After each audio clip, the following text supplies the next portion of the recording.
Solar powered boats are slow, right? Well, not this one. Boats spend so much time sitting under the sun, it only makes sense that some of them should be solar powered. When I looked for one, it didn't exist. So I made this one. It's not perfect, but it's pretty damn awesome.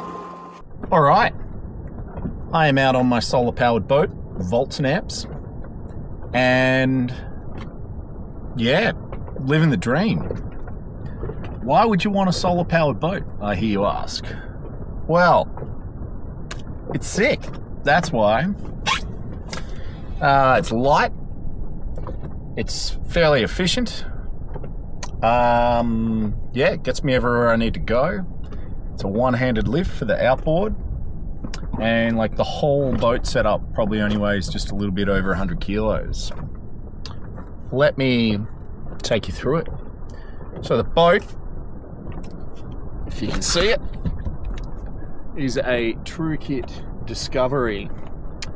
Don't know if I recommend these ones. It's doing the job, but yeah, I think there's alternatives out there that are a lot cheaper. Rocking an easy outboard. It's meant to be 10 horsepower, but by my calculations, it is more like 7.9, which is pretty good for one person. As soon as you've got two, you start labouring a little bit, but yeah. So I've got a battery in this King's Esky here. Let's take a quick peek. Looks like that. Just padded out with some cardboard at the moment. And this little piece of kit, Jenison Solar Boost Controller. So it is boosting the voltage from my panel up on the roof. Right there. From about 19 volts, it's a standard 12 volt panel, to yeah, like 59 volts or something to charge that 57 volt lithium ion battery in here. So the battery is made of cylindrical cells, so yeah, it charges quick and it can discharge really quick as well. So I can put out like 250 amps from that, no worries. The outboard only draws a maximum of 135 amps, so yeah, so it's like not working the battery hard at all, which is a really important component of any good electrical system.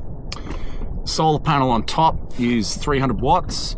I've only seen about like 230 from it in really good conditions, but that's okay, to be expected from a flexible solar panel or solar panels in general. Yeah, that's about it. Those three components make up the power and drive system, and then the boat itself, stock standard, cheap bimini on top, and it gets me where I need to go. The whole setup cost quite a bit. Like the battery, $4.5 grand, and I got a pretty good deal on it. Cheers, Mark from Mars and Energy down south of Perth. The outboard's about the same, a little bit cheaper. And the boat was, yeah, about the same, just over 4. So it's like a 13 grand setup, and the battery should last me 7 or 8 years. So yeah, now that I've bought it, I don't need to put fuel in it.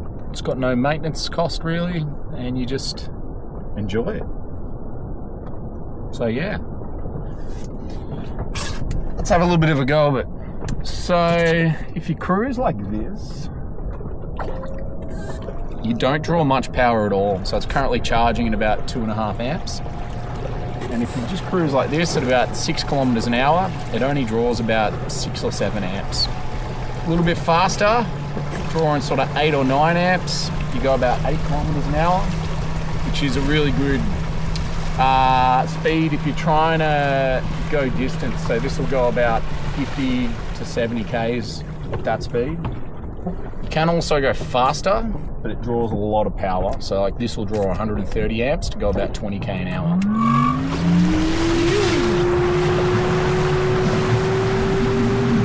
So I don't really go that fast, just because I'd rather get the most out of my battery. So at this speed, I can do a couple of trips to the outer reefs on the Ningaloo each day, and yeah, max it out. At full throttle, like I get enough charge in the battery each day for about a 4k run. But if I'm cruising like this, it's more like 10, 15Ks, something like that. Pretty ideal. Happy days. That's a Voltnamps. Got any questions? Happy to answer them in the comments. Cheers.